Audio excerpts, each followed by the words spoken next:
How low can you go? How low can you go? How low can you go? How low can you go? How low can you go? How low can you go? How low can you go? How low can you go? So this is the gold edition of the weightlifting scoop. What up, James? What's up, Travis? Gold edition. Gold edition, yeah. This is the 50th episode of the weightlifting scoop. So, thanks for you guys for listening. We wouldn't be able to have 50 episodes without y'all. Yeah, 50 episodes. That's a big deal.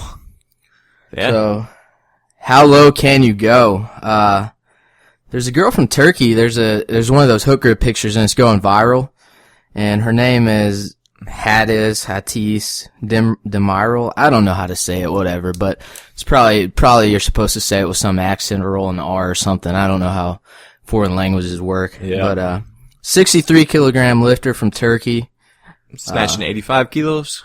Yeah, I think so. So she's a cute girl, super flexible, gets all the way to the bottom. So if you thought you were getting low enough, you're probably not. I know I'm not. Yeah, in that picture too, her butt is almost touching the floor, which of course in weightlifting that would give you no lift, but she gets down really close, right to that point. Yeah, so I don't know. I mean, at that point, there is a point where you can be too flexible. If your butt's touching the floor, you can be too flexible because it's obviously a no lift, but either way, it's pretty cool to look at pictures like that and admire the flexibility of some of the lifters because I'm not the most flexible weightlifter in the world, so it's cool to see stuff like that because you're never going to see me there. Yep, I don't think my proportions will even allow me to get down that low.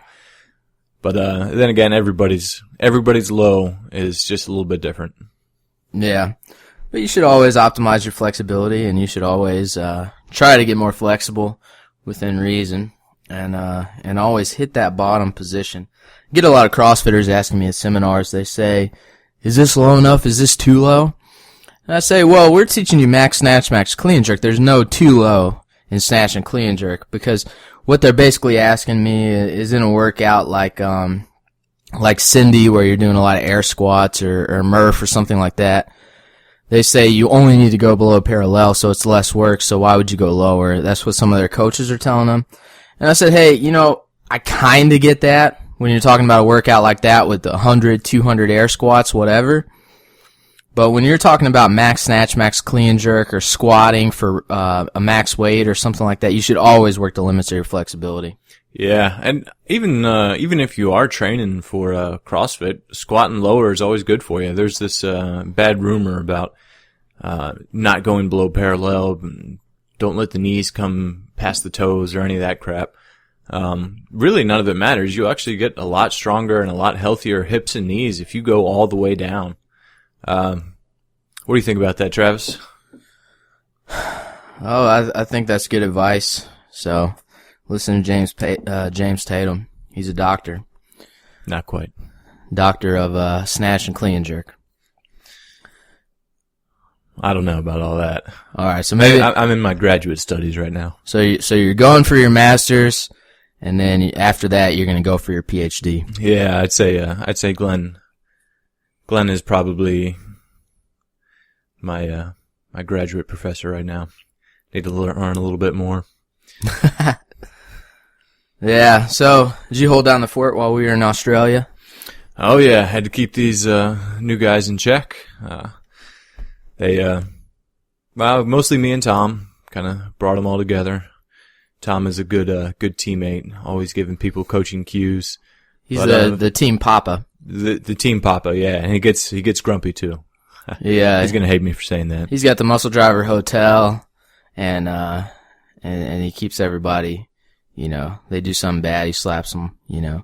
Says, "Hey, look here." Yep. But really, for the most part, everybody worked pretty hard when Glenn was gone. Everybody kind of knew what to do. We all came in there and went after it. And I think it's showing, too, because everybody got a lot stronger in that phase. Sometimes those phases get kind of boring because all you're doing is squatting and pulling and just doing this strength exercise for 6 weeks. But now we're coming back and we're doing something different. And I think everybody's getting pretty close. People are loading PRs in the bar. Morgan snatched 75 the other day. I cleaned 172.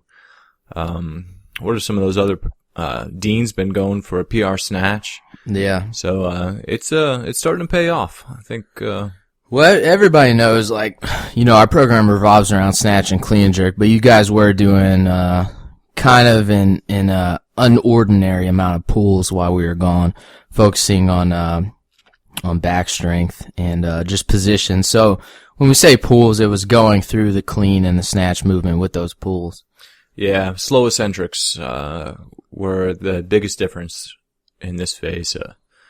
We also did some fast snatch high pulls and stuff, which, personally, I'm not a big fan of those. I don't like, I feel like they mess up my technique a little bit, but I can see a place for them for certain people. But during that time when we were gone, I guess, because there was so much extra strength at work, everybody was squatting hard, doing all these extra pulls that we don't normally do. Everyone's lifts were down, and then, after about 4 days of us being here, everyone kind of switched over. They cut out some of it. They still got some strength work in there, obviously. Always trying to get stronger, but kind of transitioning to heavier lifts again. Everybody's coming around. You snatched 140 yesterday, right? Yeah, 140. I was kind of surprised on Monday. That's the best I've snatched since USAW Nationals. So that's a good sign. The snatch is coming back around. Yeah, no, that's pretty good. And I don't know if this has anything to do with it, but I think it probably does. You did 2 PR sets of deadlifts. You did 230 for 5, 240 for 3, right? Yeah. So when I say, deadlift, it's like through the clean motion. Yeah. But you were staying tight and doing somewhat touch and go. So it was a full, time under tension was big. Yeah, I was kind of surprised at that. I had done 500 for 5 before, and this time I went up to 506, which was 230, and got an easy 5. And then so I tried go 240 for 5. I think I wore myself out a little bit too much with the 230 for 5. But so then a week after that, you hit a PR clean. Maybe not even a week. So obviously your pull is stronger than it ever has been. So you're doing big things. yeah, if I can keep it up, make the world team next year, be traveling with Travis Cooper, hopefully.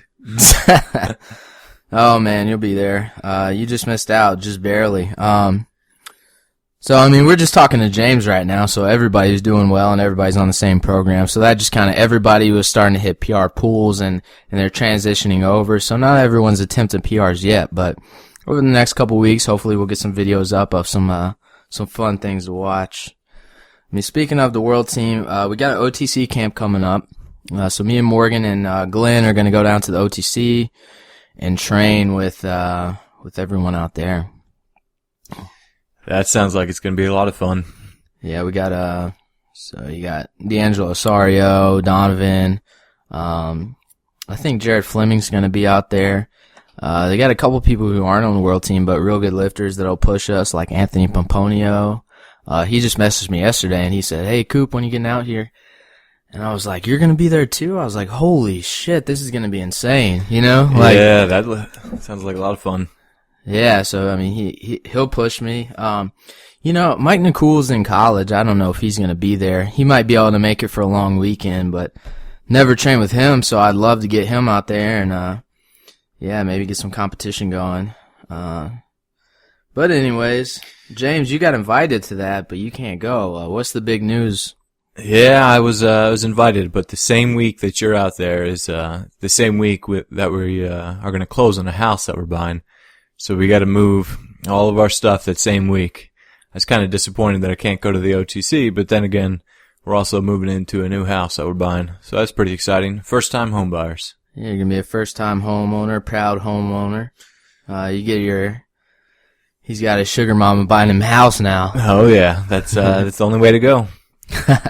I'm just kidding. James is doing well. He opened up a gym with his buddy Deacon, CrossFit Smithfield. Yep, CrossFit Smithfield. If you're ever in North Carolina and driving on I-95, stop by and do some lifting. Exit 95 on 95. So that gym's going good. You guys were turning a profit right off the bat. That's amazing, really. Yeah, the gym is real good. I think it's got a good vibe in there. we've got a guy working for us too, and is real energetic and excited about CrossFit. And he actually had a kid just a couple days ago, which congratulations are in order to him. They I guess they call him a little Viking. Little Viking. Yeah, but I'm looking forward to meeting him. Haven't met him yet, but yeah, congratulations to Cody and his wife and their new little kid. Okay, I gotcha. Yeah, that's pretty cool. I guess Viking is kind of the theme there. I could see Deacon. Deacon's let me see how to explain. He's got a huge beard. I mean, ridiculous beard. I might even say it puts James to shame. Is that? Yeah.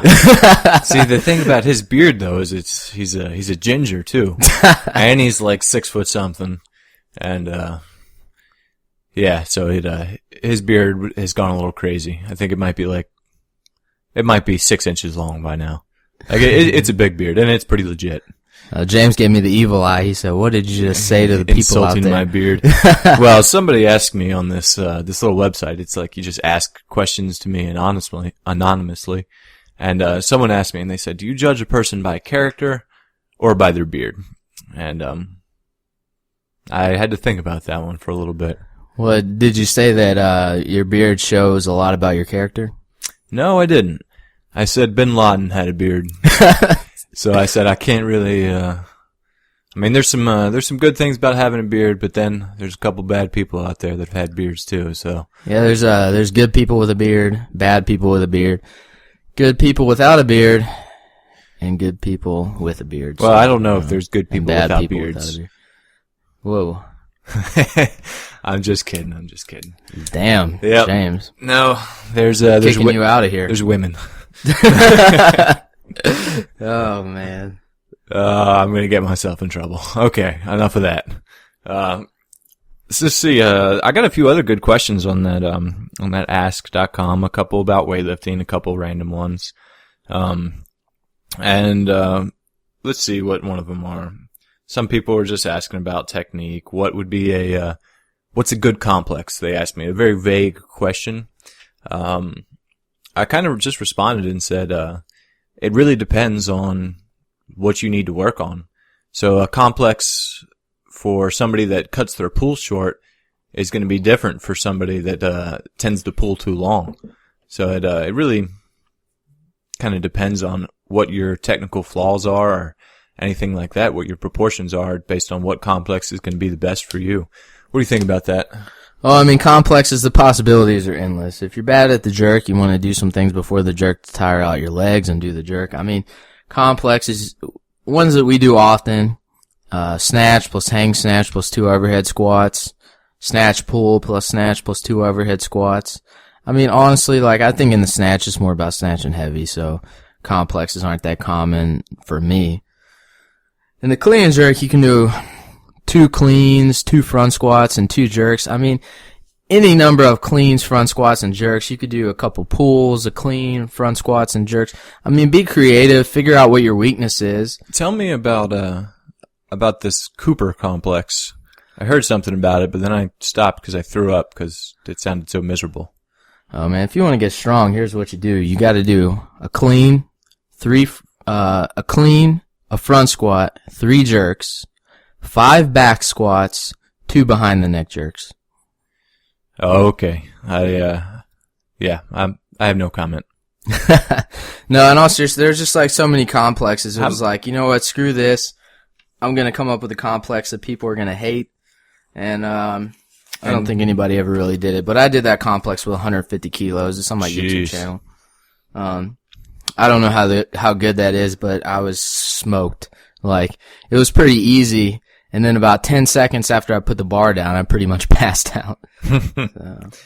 I could see why. Somebody else asked me, they said, what do you do about your butt tucking under at the bottom of the squat? And they say, what do you suggest to do to fix it? Really, I just said stretch in the bottom of the squat. If your butt is tucking under and you're below parallel already, I don't necessarily see it as too big of an issue, as long as it's not really, you gotta look at that stuff, you gotta see a video and see how natural or unnatural it looks. But really, just getting into a squat and having somebody push on your back and really stretch out your hips, your hip capsules, really whatever is making you tight and not be able to squat down. Could be the calves too. What do you think about that? Dude, I don't even know with the butt wink. I mean, there's some people who have an obvious butt wink, and it's like, what? How? You know? And they really need to work on flexibility. But some people, I mean, their bottom position looks fine.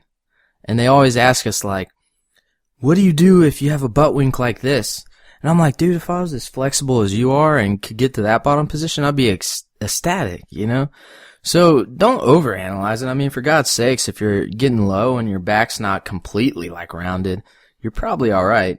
But yeah, I mean, just stretch, but don't like let that hold you back. If you have this tiniest like curve in your lower back, don't let that like keep you from snatching heavy. Like that's the most absurd thing I've ever heard. Yeah, I think one thing is if you get a butt wink in the bottom, but then you stand up and you keep that bent back as you're coming up, so like it just kind of pulls you forward and keeps you on your toes. I think that could be an issue, and something that would fix that would be reverse hypers, just to teach your back to contract as a mover and to be able to come out and come up straight out of the squat.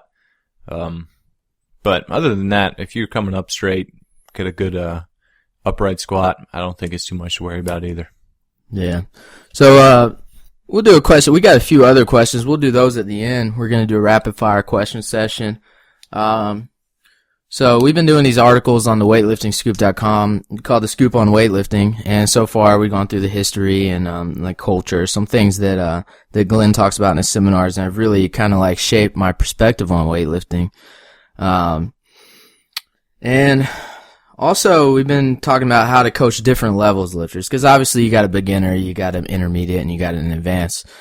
So how do you coach different levels, and then like how do those levels of lift? So some people have like high work capacity, but their technique sucks. So are they a beginner or are they an intermediate? You know, they're really a blended lifter. So you have to kind of combine the techniques. But we talked about beginners last time a little bit. And basically in the article, it's like beginners, how you make a beginner better is you take him through the progressions over and over and over, and you increase his knowledge on technique because he knows nothing. So you're trying to increase his knowledge and ingrain the technique. So really the program is more geared towards technique than hitting a maximum weight all the time. However, as we said, we leave it open to go up to a PR weight if they hold their technique. Yeah, and something to add on to that is that you kind of just took for granted is that would be having a coach, having someone watching you or somebody looking at your technique. I think that's a big part that a lot of people leave out of there too.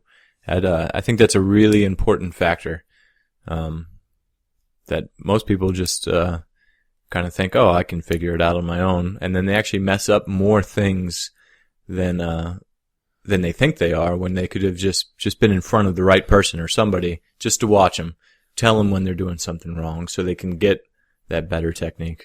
Oh yeah, definitely. So if you're an athlete, you know, this is, you want to keep that in mind. But the articles are more geared towards how to coach people. So this is kind of assuming that they're a coach and they're coaching an athlete. So they would be there to watch the technique. Oh, okay. But when you're coaching a beginner, you should be attentive and watching every single rep they're doing because you don't want a bad habit to form. So you want their technique every single rep. You're looking at their technique. You're telling them what they did wrong. You're fixing it. You're giving them knowledge on what they did wrong and constant feedback. But as they become an intermediate, two things make them an intermediate lifter. And we get a lot of questions about this at seminars because we talk about, okay, here's what you should do for the beginner, and we're usually talking about the kid who's starting out or someone who hasn't really done much sports, much background. They don't have much background in other sports or work capacity in other ways. So we have them start 3 days a week. And then as they become an intermediate, obviously you got to increase the volume because you can't get to the upper levels of weightlifting training 3 times a week or 3 hours a week, you know? So as a beginner, they're concentrated on the lifts and the squats, but they're always working on technique, and the coach is always giving them feedback. Now, an intermediate lifter, two things have happened.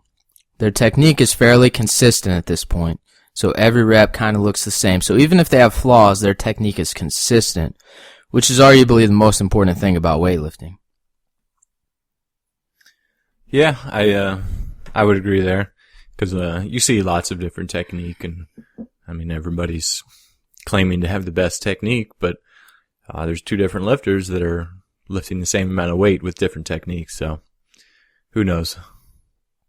But yeah, you increase the volume, and then as they become an intermediate and they decide they want these big goals in weightlifting, you're no longer giving them as much feedback on technique because they've done a certain number of reps. So if you're continuously giving them feedback, it's just, they're thinking about so many things, you know? So you want to give them like one thing to think about here and there, because majority of their technique should be pretty solid at this point, you know? You want to ingrain the habits to the beginner, so by the time they become an intermediate lifter, you're no longer like, oh, you did these three things wrong, and they have no idea what correct technique is or the progressions. Like, they should know that like the back of their hand by now. Yeah, I mean, there's always going to be things that, little things that change in the technique, but like he's saying, just those main things, you should have the main idea of your technique ingrained in your mind. If your coach tells you you're doing something wrong, you should kind of have a general idea of how to fix it with your movement. So to the beginner, you're coaching the positions over and over and over, but they're thinking about so much that their tempo is probably off. So as the intermediate, you want them to stop thinking about the positions so much so that they can focus on tempo. So fast, faster, fastest. So the bar should continuously be speeding up. And so that's what you want to build. You want to build positions to the beginner, and you want to build tempo to the intermediate athlete. And then advanced is the one part where maybe it isn't so obvious, or maybe my take or our take on this is a little bit different, but the advanced lifter should have pretty good technique by now in terms of positions and tempo. And they should be pretty familiar with the program that you're using. So in the articles, we put like the program that we use or how Glenn takes people through the progression. And basically the thing that doesn't change is they're not doing a totally new program every time. You're just adding to the backbone of the program. So the beginner does 3 days a week, and the advanced athlete is still doing those same 3 workouts, but they just added to it. And, but for the advanced athlete, what the coach has to do is they have to remove interference. So as the beginner, you're giving them knowledge on how to do everything better, right? You're constantly giving them feedback. Now, when you're coaching an advanced lifter, they should already know the technique, right? Or you're only really like telling them how to fix minor flaws, so they don't build a bad habit. But at this point, you're more of like a motivational coach. Yeah, I would agree with that. Especially sometimes if you get an overbearing coach to an advanced athlete, it can almost mess things up on the other side of that. Yeah, so there's this book, it's called You Already Know How to Be Great by Alan Fine. I think this dude is a genius. He talks about 3 things when you're coaching an advanced athlete. He talks about faith, fire, and focus. So faith meaning you have faith in the program that you're using and yourself. Like you think that you can reach the goals that you set for yourself. Fire is how intense you are training or how indifferent you are when you're training. And focus is your consistency or inconsistency in terms of, are you skipping practices? Are you coming all the time? Are you missing like 80% lifts sometimes? Are you thinking about things outside of the gym when you're there? And Arnold said you should be coming all the time. Corny joke. Okay, continue. Yeah, Arnold says the 2 best things in life are pumping and humping, and I love that. That one's funny. But yeah. So faith, fire, and focus. He's like, a coach's job is to figure out which area, for the advanced athlete at least, they're lacking. So are they lacking faith in their self in the program? Are they lacking in intensity? Or are they lacking in inconsistency or consistency? And I think that's awesome. Like when you're coaching an advanced athlete at that point, they should know a pretty good amount about themselves. And one thing is, if you find that they don't have faith in the program, they're not working as hard. Yeah, it's also, just on a separate note, it's important to almost classify your athletes into this. You can't treat a beginner like an advanced athlete, the same way you can't treat an advanced athlete like a beginner. And something that's going to make you a good coach is realizing, having a realistic idea of what level your athlete is at. Yeah. Yeah, so as they're advanced, you only coach someone like this who has ingrained technique and has a certain work capacity. But when you have a lifter who doesn't agree with what they're doing, a way to fix that is to give them some input. Not reins over the whole program, but the coach needs to sit down with the advanced athlete and come up with a program together that meets their goals. And at the point where the lifter's advanced, they should kind of know what exercises help them and what don't. And I think that's something that Glenn does a good job of. He gives us a fair amount of input if we feel like a certain exercise really helps us. Yeah, that is a good point that you make. Glenn does that a lot. He lets like if you ask me, like, I feel like I do better in my lockout and my jerks if I do push presses from the front rather than the back, and then he'll be like, okay, and he'll kind of just adjust the program to make it work for you. Yeah. So we all do our little nooks and crannies within the program. Like, we do the basic program together. We're always in there at the same time. We're always doing a snatch exercise, a clean and jerk exercise, and squats on Monday, Wednesday, Friday. Tuesday and Thursday, everybody does basically the same thing, but those are days to work on your weaknesses, and those are not the main pushed workouts. I've even been doing bench press on Tuesdays and Thursdays, working on getting some shoulder stability in there. Yeah, I don't think bench press is bad. The point is that, Glenn always says something, and I guess maybe this came from Lynn Jones, but basically it was that if you believe in a program and it's the worst program in the world, but you 100% believe in it, you're probably still going to make progress. But if it's the best program in the world and you don't believe in it and you're not wholeheartedly going for it, then, you're not going to make as much progress. So the lifter has to believe in what they're doing. Yeah. Yeah, I've seen things that look like terrible programs, and good athletes kind of come out of them too. College strength and conditioning centers is actually what we were talking about the other day.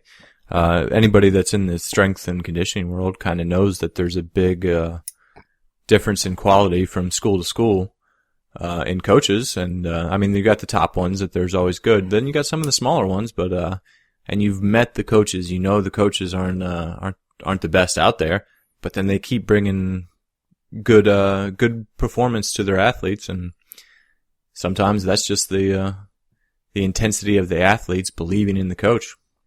Yeah.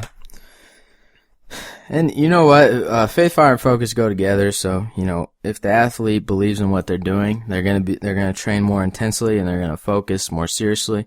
So sit down with your advanced athlete, come up with goals together, and figure out a plan to get there, and let them have some input. So in the beginning, you're constantly telling them what to do. You're increasing their knowledge. But by the end of it, you're just there to teach them. You're trying to find their flaws, whether, some of their flaws, they might not be focused because of things in their personal life. So, you don't want to completely be like a freaking counselor, but, sometimes you have to be able to kind of be like, hey, look, this thing's going on outside the gym. We got to rest a little more, lately. Hey, you seem really rested. Let's hit it hard. You know, you don't always have to stick to the sets and reps that you have planned or the particular workouts. You know, figure it out. Use your common sense. Anything else with that, James? No, other than I think that spans over different sports like powerlifting too. I heard a story. I don't remember which powerlifter it was, but it was somebody back in the day that was pretty good, and he would go into the gym and he'd bench the bar. And if he felt recovered after just benching the bar, he just had a good idea of how well he recovered in his body. And he would decide if he was going to work out that day or not. So some days he'd come in and he'd bench the bar and be like, nope, not recovered, not ready to bench. So he just wouldn't do it, and he would leave. And I don't know, the moral of the story is that the guy was like a world-class bench presser, and he just had he was very in tune with his body and how he responded to bench pressing, and used common sense like that, which will work for an advanced athlete. Yeah, so I know that was a lot of information. Check out the articles. Maybe it'll break it down a little better. So we got a lot more questions. So we've been getting a lot of questions. We got an email about hip contact. So how should the bar come into contact with the hips? I mean, yeah, there's some controversy over this, but when I was originally taught, and I was taught triple extension or I guess jump and shrug method, because everyone gets to triple extension, and it's just how you're thinking about getting there, right? Kind of like how I was thinking of the lift was different. I was never taught that the bar should come and make contact with the hips, and that didn't even really make sense to me for a little bit until I started lifting in 2004, and then maybe by 2009 I started seeing that people were bringing the bar into the hips pretty forcefully, and I wasn't. So I knew that I was wrong because I was stronger than them, and they might be snatching at least as much or more than me, so obviously something was wrong. And then once I started changing my thoughts on technique, like more of a catapult style, bringing that bar into the hips hard, I mean, my snatch has gone from 140 to 155. So I believe in what I'm doing because of that. Now, different thought processes work for different people. At the end of the day, no matter what, if you ask people, hey, what's the top 10 weightlifting technique in the world or the U.S. or whatever, about 7 of those 10 people in the world or the U.S. are going to overlap between no matter who you're talking to. So with that being said, everyone is trying to get to pretty much the same point. It's just the way you're thinking about getting there. And now, how do I think about getting that bar over my head? I don't shrug at all. I think about bringing the bar in off the floor, getting my hips under the bar, and bringing the bar into the hips as hard as I can so you can actually hear the bar make contact. And then I extend my hips. So the bar is coming into the hips as the hips start to extend. The thing about it is my hips are under the bar when this happens, and so it pushes the bar up. So for me, I think you punch the bar with your pelvis, and that's how you do it, in my opinion. But P squared, watch my pelvis. Yeah, you gotta lift, you gotta hit the bar hard, and that's just how I think of it. Some people are great snatchers, and they think they're doing something else, and it's working for them. So hey, whatever. I don't care if you're hitting PRs. Keep doing what you're doing. Don't change it, and preach what's making you better, because everyone's different. Yeah, this is what I just think of screaming and yelling when I'm snatching. I don't really think of anything. That's always a useful tool, making noise. Yeah, so I mean, yeah. At the end of the day, you just gotta live. Well, that's then again, that's the difference between somebody who has the technique ingrained and someone who is not quite there yet. Yep, and that kind of goes along with what we were talking about before, So at the beginner stage, that's when you're completely overhauling your technique or something like that. So. And just one other thing that you were mentioning, you said something about tempo and the intermediate athlete. Just because I say that I think about screaming and pulling as fast as I can off the floor with my snatch, that might not be the same tempo for someone else. That tempo just works for me. Yeah. I mean, obviously, the better you get at the lift, the more the more that you can just pull as hard as you can, and it actually continuously accelerates. Sometimes the beginner, they pull as hard as they can, and the bar slows down, almost like goes to a stop, and there's a hitch in their lift, and it's like, that is obviously wrong. You know, the bar should continuously be speeding up. So if you can't do that by pulling as hard as you can off the floor, obviously, you got to slow it down and control it a little more off the floor. But tempo is important, whether or not that's, if the tempo is as fast as you can possibly go, or if you have to control it for the tempo of the bar to be correct. You know, that particular tempo of the bar continuously speeding up, once you can see it and get people to use that tempo, makes a huge difference. Yeah. So Ask FM, James has got one. What's the URL for that? Is it easy to say on here? You know what? I don't know. Maybe by the end of the podcast I'll find out and let you know. Well, why don't you leave a comment on this episode and leave the URL for your ask.fm so they can add more questions. But yeah, go ahead and tell us a couple more of these questions you're getting on there. All right. What is your take on overtraining? And do you have any advice for someone who is pursuing weightlifting while powerlifting for a team at school? All right. Overtraining. That gets a lot of crap. Overtraining, under recovering, really whatever you want to call it. Really, like a lot of people, you'd be surprised at what your body can adapt to. If you're going out, if you're training, I don't know, 5-6 times a week, and you're not doing like the normal things to help you recover, like going to sleep early, not drinking, if your diet's crap and all that, yeah, I'm sure you are going to get overtrained. And then those are basic common sense things. But if you're doing everything right and you're not getting stronger, then you might look into overtraining. If you're doing everything right and you're getting stronger, then you're not overtraining because you're adapting and getting stronger.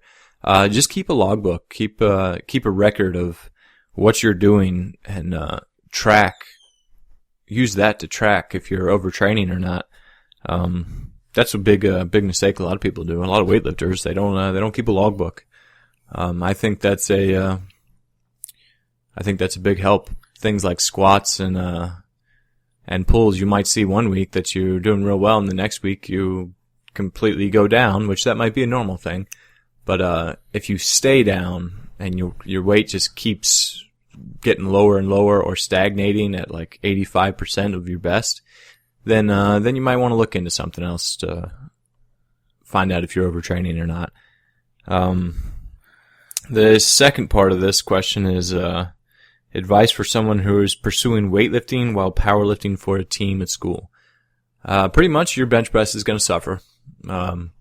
Your squat will go up, and potentially your pull could go up based on what level of lifter you are. But you just have to change your technique in the squat to an Olympic-style weightlifting squat as opposed to a powerlifting low bar back squat to be able to get better at both. But I think that the best raw squatters are Olympic-style weightlifters. And then the clean pull, you might be at a stagnated spot. But if you just add some, that's the thing about deadlift. You can deadlift once a month and get stronger. So I think the squat and deadlift you'll probably be able to handle while doing powerlifting and weightlifting together. You would just have to put bench press on the back burner. And then of course snatch and clean and jerk will be I don't know. Snatch and clean and jerk are weird. So you just have to find out how you respond to those. I mean, with overtraining, you got to train hard. Fatigue builds strength, so if you're not putting yourself in a state of fatigue, then you're not really pushing yourself. But at the same time, you got to be smart. I mean, I had a guy email me the other day, and I've been kind of sending him advice back and forth and trying to figure out how to help him start making progress again. He's at a bit of a plateau for a few months, and he's doing some pretty good lifts. But when he sent me his program, I honestly thought, he said he works 40 hours a week, so he was training twice a day for 6 days a week, and that, I was like, I don't know, based on what you're doing, I don't think your programming's off. Like, if I was completely going to rewrite his program, it wouldn't be all that much different. I just think that, given how much ability he has to recover, given that he works so much, maybe twice a day for 6 days a week is too much. So I think like it has more to do with your ability to recover, take naps, sleep. I mean, you got to sleep 8 hours a day, and we talk about a lot of like the mindset of recovery, and I think there's an episode called Recovery, about, episode 20 something. So check that out. All right, one last question, I think, from Ask that I could find. Small loaf for front squats. They asked, what do you think about it? Have you ever, let's talk about small loaf first real quick. Small loaf base cycle is, let's say Monday is 4 sets of 9. Wednesday is 5 sets of 7. Friday is 7 sets of 5. And then, Sunday is 8 sets of 3 or something. Yeah, I think it's 10 sets of 3, so it's extremely high volume. Yeah, and you usually do that on the back squat. And so that's squatting 4 times a week, which is a lot. Would you do it on the front squat? Me? I would not. I don't think the front squat's made to be done for that many reps. If you're a weightlifter, I think your small muscles like your rhomboids are going to get tired. And they're going to give out, and that's going to be your limiting factor rather than your legs. And small loaf, that's really what you're trying to do, is get your legs stronger. And if your rhomboid and scapular retractors are the thing that's holding you back, why are you wasting all that wasting all that energy doing all this hard squat program when you could just be doing bent over rows and get stronger at front squat? So personally, I don't think it makes sense. There are people out there that do it and probably get results. If that happens, okay, you got results, then it worked for you. But then again, in the end, look if you're getting stronger. If you try it and you don't get stronger, it's probably because the nature of the front squat is not made to do that many reps. All right, controversy time. I'm about to say something that's very controversial. I don't think you get stronger by doing the front squat at all. I think how you make your front squat go up is by being able to hold your posture, and I think what it really does is teaches you how to hold your posture. But I think you get all your strength gains from back squat. I mean, I don't know of anyone who can do like sets of 10 on the front squat. I mean, maybe in CrossFit or something if you need to train for an event. But as a weightlifter, I think you get all your strength from the back squat. So if you're going to do Smolov, do it with the back squat.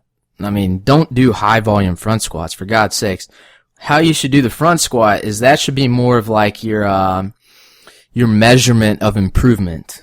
So you do your high volume back squats to get stronger, and then you use your front squat to see how much progress you've made. So I think you should always do triples, doubles, or singles in the front squat, and you should use that as a measurement tool to show you how much improvement your actual squat cycle gave you. Does that make sense? Yeah, you know what? I've never heard that before. I think that is, I think there would be some legitimacy to that. I mean, I might have an extreme view on it, but like, you're never gonna front squat more than you back squat, you know? Unless you're weird. Some people are weird. And I mean, I've never seen it. It happens. I trained a guy once, and he was one of those guys that, his butt touched the ground when he squatted. Yeah. And, it might have been a crazy strength imbalance or something, but he would literally front squat a lot more than he could back squat. But it's rare. Thanks for one-upping me, James. Well, I'm just saying, because then there's going to be somebody that listens to the podcast that says, "Oh, I can do that." Well, I mean, if that's the case, I've never really seen a high-level weightlifter that did that. And now, let me put that. He was not a high-level weightlifter. Okay. Yeah. I mean, I saw it. So there was this girl one time, and she did a set of 5 on the back squat, and she missed the last rep, and then she picked it up and power cleaned it back to the rack. So, I mean, I've seen some weird shit. Like, if I could do that, I'd be like, missing 240 and then just fucking power clean it up to the rack. That'd be crazy. So I guess there's some weird things that can happen at more of a beginner/intermediate phase. But pretty much, like, if you're front squatting X percentage of your back squat, like a very, very high percentage, I think it's more worthwhile to focus on getting your back squat up. And in the same respect, pretty much, like, I think if you back squat and your back squat goes up 50 pounds, your front squat has gone up. But if you're front squatting and it goes up X number of pounds, I don't think that necessarily means your back squat goes up at all. And in the same respect, if you're doing a clean pulls or clean deadlifts, and it goes up 50 pounds, I think your snatch deadlift automatically, that means that you're capable of doing more in the snatch deadlift. But you could do snatch deadlifts all day, every day, and do an entire program. And I don't think that means that your clean deadlift has gone up at all. Yeah, that, also the added benefit of doing, the exercise where you could put more weight on the bar is just to load your nervous system, get your body used to handling a heavy load. So then if you're snatch deadlifting, if you're still going to failure at a set of 5 and you're only using, I don't know, let's just say 100 kilos, you're just not going to have the same training effect, not going to have the same hormonal response to 100 kilos as you would to something like 200 kilos. But at the end of the day, do what you want to do and do what's working. If you're hitting PRs and you're only doing front squats, I don't care. Do all front squats if that's working for you. I'm just saying my opinion is my opinion. And, I know that certainly doesn't necessarily work for me. Well, let me clarify this. Travis has really strong legs, so he can squat a lot and he can front squat a lot. So he does have some legitimacy. So I had one question from a guy named Dylan Ryan.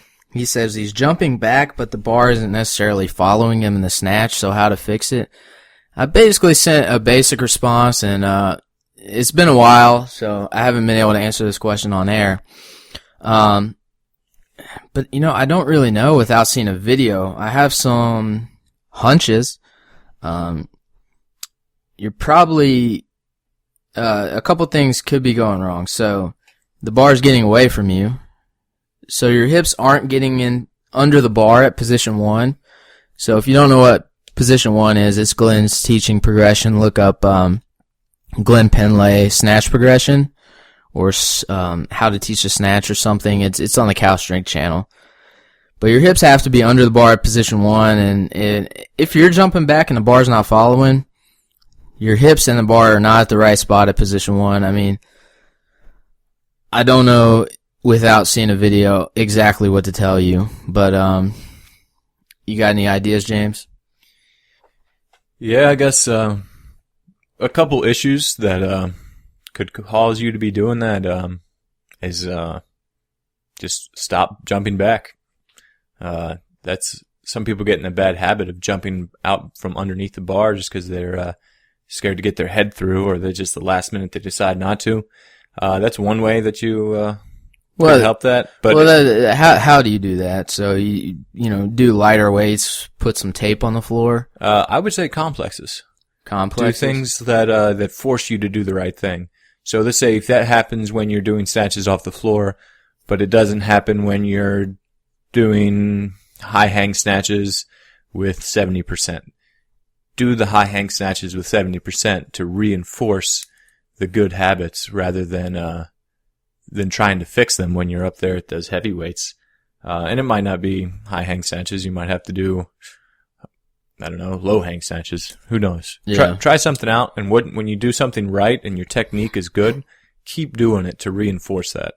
Yeah, it's so hard to answer questions like this in words without seeing it because, you really need a coach looking at every rep, and everyone is so much different. So we can guess, but we don't know. So send, feel free, Dylan, to send us some videos and a weightliftingscoop@gmail.com, and we'll take a further analysis of it and give you an answer. Yeah, so I guess that's all I have. You got anything else, James? Actually, I had one other one. How to stay upright and on the heels while squatting. That was the word for word the question, and they said it was a non-weightlifter. You go ahead first, Travis. I want to hear your take before I say what I think. On the heels and upright, I don't know. I think your knees have to come over your toes some. You know, so if you're thinking about squatting and you're thinking about not letting your knees come over your toes, that's probably making it pretty hard because you have a lot of torso angle. Yeah. Again, I mean, if you're not wearing weightlifting shoes, that can make it harder for your knees to go over your toes because you need a ton of ankle flexibility without weightlifting shoes. So I think weightlifting shoes would make a big difference with that. Yeah, I agree on there. So that's what I was thinking too, is you don't necessarily want to stay in your heels throughout the whole squat. What I like to do is I like to be on my heels when I'm standing up with the bar on my back. And then as I'm going down, I kind of shift to mid-foot, especially down there right at the bottom when I'm catching the bounce. And that kind of lets my knees come forward and I catch a bounce. But then as I'm coming back up, I shift back to my heels until I stand all the way up. Very subtle shift. So your heels shouldn't be coming off the ground, obviously, but just want to say that before good people are thinking you want to do something crazy. But yeah, very subtle shift. The weight moves maybe, depending on how long your foot is like 2 inches. It's not a big difference, but there should be a slight shift forward. You shouldn't stay on your heels the whole time. Yeah. Well, anyways, I just drank a lot of coffee. Good Lord. They didn't have coffee. I know I was thinking about James the whole time we were there. They don't even have half and half in Australia. It's crazy. Yeah. I thought that was really weird. I guess they have some creams, but you have to go to a specialty store and it's for like baking. And, so they don't have heavy whipping cream at all. Even at they have these coffee shops that are supposed to be like the fanciest coffee in the world, and they don't have the basics. And I'm just a simple man. I don't want anything fancy. I just want the regular coffee. And James has taught me if you want to hit PRs, you gotta have the heavy cream in the coffee. So heavy cream for heavy weights. Heavy cream for heavy weights. That's right. Yeah, that is surprising. They don't have drip coffee or French press or anything like that. I didn't realize it was the same way over in Ireland. Yeah. They don't really have a lot of drip coffee. They have a lot of espresso and all that stuff. Yeah, I guess it's a real American thing to drink drip coffee. They don't have just the regular like $15 Mr. Coffee Maker over there. Yeah. But anyways, tweet us at WLifting Scoop. Check out those articles, the scoop on weightlifting at theweightliftingscoop.com. And we should be getting a store up soon with a couple of things. And James? Well, now that I got a smartphone, which is other big news, I'm going crazy on Instagram and Twitter and Facebook. So if you want to ask me any questions on there, feel free to. Twitter's at James Tatum 8. And then Facebook, James Tatum. And then JamesTatumUSA.com. All right, thanks for listening, guys. This is the Gold Edition. So keep listening. Let us know. Send us your questions and keep this podcast going.